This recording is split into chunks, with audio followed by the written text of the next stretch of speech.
I don't think there's a crisis in manhood. I think what there is a very foolish attempt by many radicals in our society to make an association between male competence and patriarchal tyranny, which is a very, very bad idea. I met Jocko Willink. He's a good example. I mean, Willink was the commander in Ramada, I think. And, you know, you can say what you want about American military involvement. It has nothing to do with that, really. Not at this level of analysis. He's a tough guy. He told me quite straightforwardly that he was one of those kids that as an adolescent could have gone either way, right? Yeah. He could have been a highly successful street criminal. Yeah, probably. Right, but yeah, probably. Well, you can see it.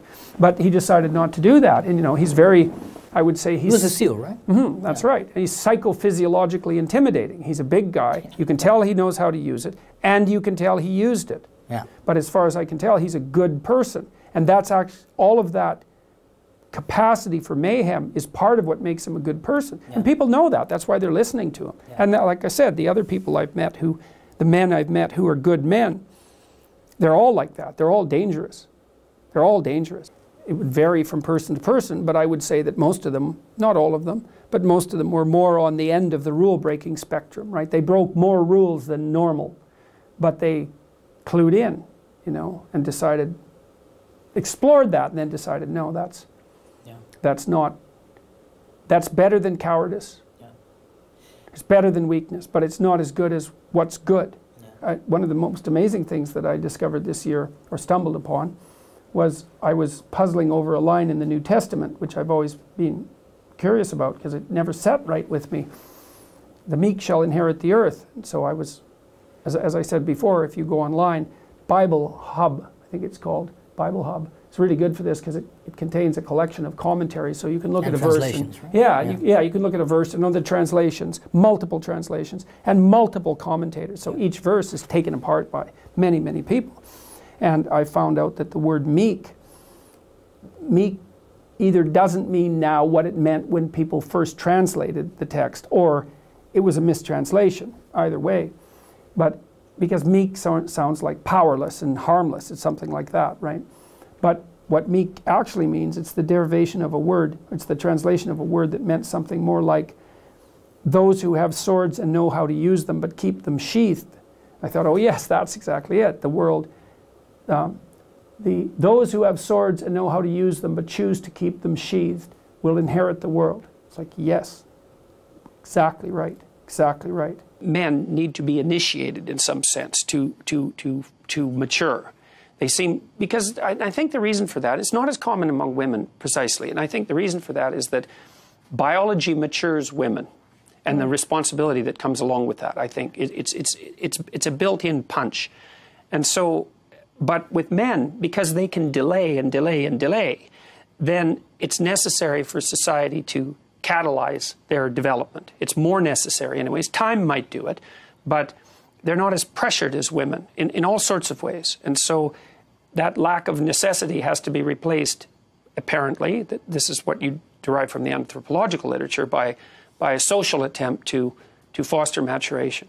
And I think the best way to do that is, well, I believe that the best way to do that is through appeal to nobility in some sense, is that, you know, not only will you find meaning if you adopt responsibility, but it takes you away from that stupid suffering and shame and makes you into something that can, you know, look at itself in the mirror without grief and misery. But certainly there's no shortage of encouragement for girls and young women to take their place in the world of career, despite the fact that that's apparently a patriarchal tyranny. You know? Maybe it's not if it's run by women. I don't exactly understand the logic behind that. If you make yourself weak, life is very hard. If you make yourself weak and you suffer stupidly because of it, you will become bitter. And once you become bitter, you will become vengeful. And after vengeful, there is no limit. In the last 20 years, the constant message to young people is self-esteem, self-esteem, feel good about yourself. It's like, I don't buy that. I think that you look at yourself in the mirror and you think, I could be a hell of a lot better than I am. Yeah. And so, and the thing is, there's nothing more complimentary to tell a young person than that. It's like, look at you, you're a wreck. Grow the hell up. There's so much more to you than you're manifesting than you can hardly imagine. It's like, well, you think that's a criticism. It's like, no, it's not. It's a great compliment. It's like, look at how much more you could bring out into the world. Yeah. Get your aggression under control. Strengthen yourself. Like, take on some responsibility. See if you have enough bloody courage to tell the truth. Put your life together. Stop whining. And the men eat that up because no one's ever told them that, which just breaks my heart. Yeah. It's so bad.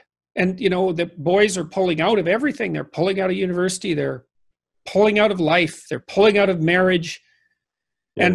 And because of that, they're more awkward and unsophisticated than they would otherwise be, and much more prone to make sexual errors. Yeah, well, it's the Lost Boys, like in Peter Pan, right? They're in Neverland, and they never grow up. And Peter Pan is their leader. That's the story. And it's not surprising, because it's easier to occupy yourself trivially than it is to do something difficult. So, like, there's a big tendency in that direction to begin with, because it's easier to do nothing than to take responsibility. It's easier to play games than to plan for the future. It's easier to be resentful and angry than it is to be, you know, to shoulder your vulnerability properly. And then when you add on to that, the idea that if you go out into the world and try to strive forward, that you're nothing but a predatory patriarch, then, well, it's just it's just the icing on the cake.